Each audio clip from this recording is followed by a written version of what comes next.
कोनो कार्य कोनो पूजा पाठ शुरू कइल जाला तो पहले गणेश भगवान के वंदना गावल जाला, पूजा पाठ कइल जाला। काहे कि अगर वहाँ के हमने के सभा में आ जाए तो कुल कार्यक्रम सफल सफल बा। तो एगो भजन ओकरा बाद आप लोग के जैसा आदेश हो गइल जे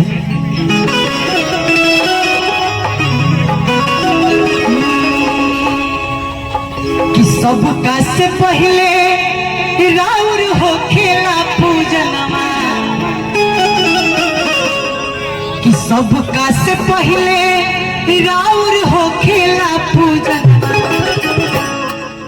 अरे महान बने रउआ, महान बने रउआ, हे गौरी के लालनवा महान बने रउआ। हमने के बीच में हमने के माता बहन लोग भी बैठल बड़ी जा, सबके स्वागत अभिनंदन वंदन मिले। कहे के बाद कि सबका से पहले राउर हो खेला पूजन,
जितना लोग जो उपस्थित बनी जा, अगर तन मीठा मीठा थप्पड़ी बजाई जा तो भगवानों जी के अच्छा लगे, तो आप लोग के भी प्यार आशीर्वाद वहाँ सब देव जाए।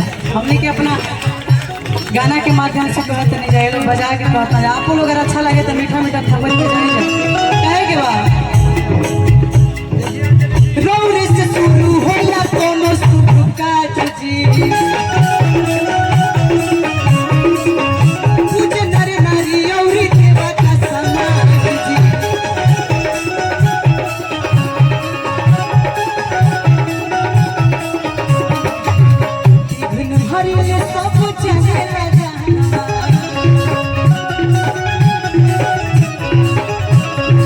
हरि ले सब जाने ला जाना महान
दयावती चार भुजा